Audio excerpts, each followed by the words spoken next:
It's the best album I've made since Dark Side of the Moon in 1973. This is not because of the album. I touched some hot pepper and voila.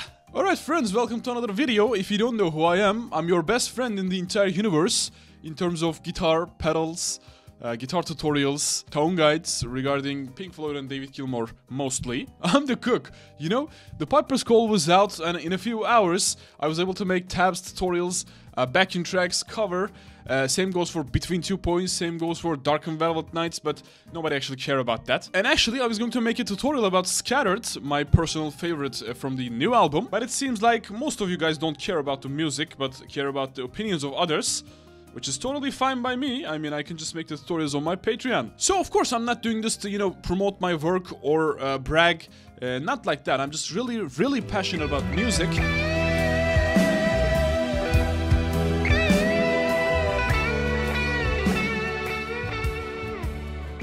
So before I start, I gotta say that this album actually grew on me after I listened to it a bunch of times actually. At first I was expecting something different. I mean, not better or worse or something like that, but I was expecting something different. And actually the Patreon community we have changed my opinion a little with their opinion. So let's start with the Black Cat.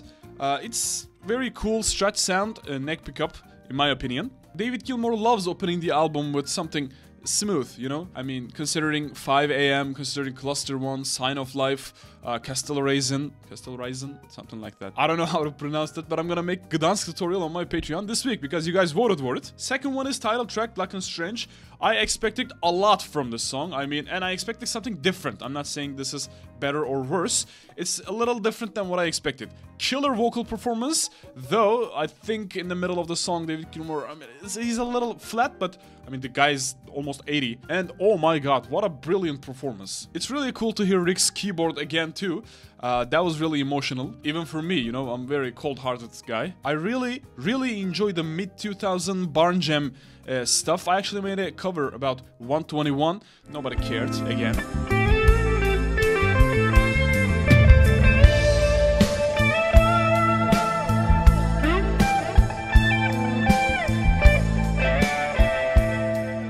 Overall, this is one of the better songs in the album, in my opinion. I love guitar jams, chill guitar jams, and this has a really exploding intro to the guitar solo. Third one is Piper's Call. This is actually the first single. I love the single, very complete, great arrangement, great guitar tone. Great guitar solo too, actually. A little short for my taste, but very upbeat. Vocals are extremely good. His daughter sounds like an angel. Yeah, I mean, the Piper's Call it's really good. Fourth one is A Single Spark. Now, this is not for my taste. I should say that. I really wanted to skip a little, but that's me. But the guitar solo was really good. Every guitar solo on this album is tailored perfectly. Next one is Vita Brevis. I don't know how to pronounce that, actually. This song actually starts with There Is a House in New Orleans.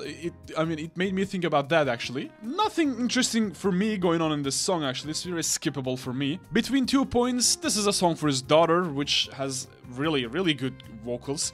I mean, she sounds like an angel. But I much rather listen to David Gilmour's guitar solo here. And if you want to know how to play it, just check the pinned comment below. Let's move on to the Dark and Velvet Nights, which is my absolute favorite from the album. I really love the groovy stuff, like Echoes' funky part, Shine on Your Crazy Diamonds, you know, after the slide and the last verse part. I love that part. And actually, there's a great bootleg that I'm gonna share the link of. It's 1977 Los Angeles, I think.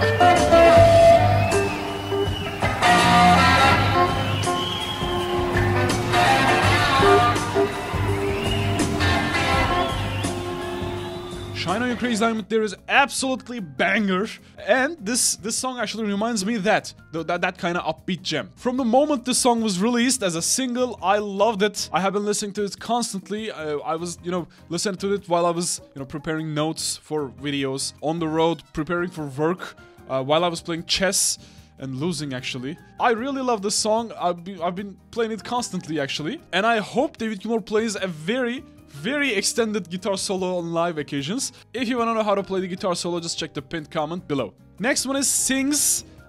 It's a little gay for my taste. This is the only song that I'm gonna always skip because guitar solos and guitar parts are very important for me. I don't know why. Now that I think about it, I don't think I listen to that much music that doesn't have a guitar in it. Another banger is coming, Scattered.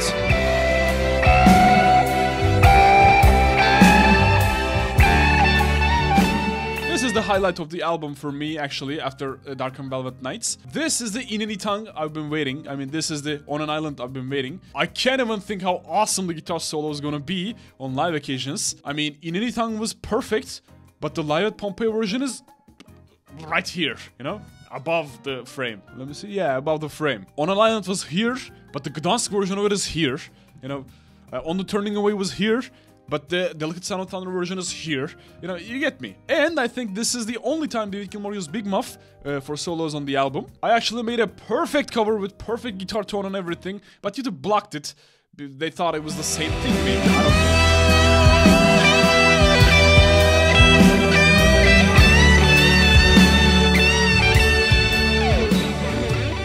Next one is Yes I Have Ghost.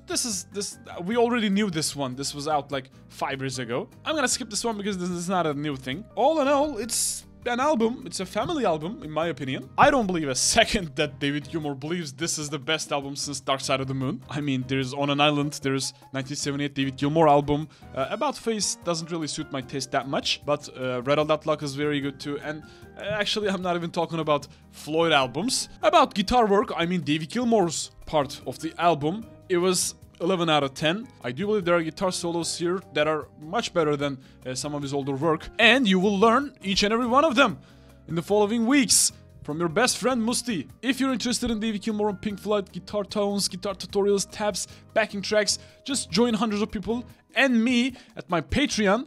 We're finishing every Pink Floyd and David Gilmour song there. I'm gonna leave useful links below in the pinned comment for you guys. Now let's talk about what you think about the album. You may not believe, I mean, people say they care, but I really care. Let's discuss below, and hope to see you guys again in the next video.